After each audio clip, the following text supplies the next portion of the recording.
This is an honor for me to be here and welcome you to this important event. The Asian Pacific Geopark Network 2013 Geopark Symposium. On behalf of UNESCO, I want to thank the government of South Korea and the APGN to invite us to their country. When I see all these people coming to talk about geoparks and to share their experiences regarding their geoparks, I am greatly surprised. I wasn't there when in 2004, 4 geoparks got together to create the Global Geopark Network. But when I see all the geoparks that were created after that, I am really proud. And this is because geoparks are about people.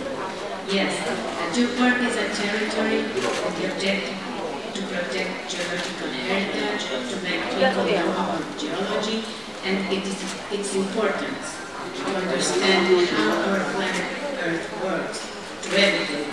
But they have also the objective of economic and social development, looking for the well-being of its people. Geopark allows us to learn about the history of our planet, and this is incredible.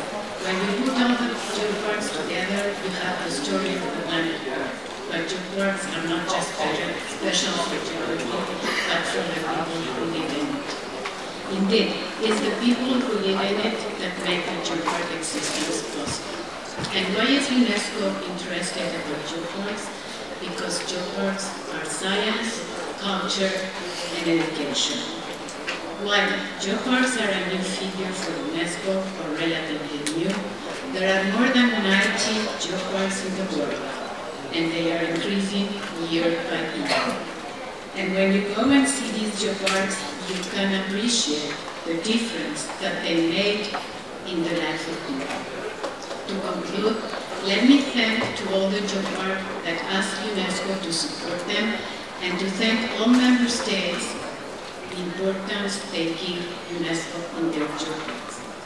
So have a productive journey by learning and sharing their experiences regarding geoparks. Welcome and thank you very much.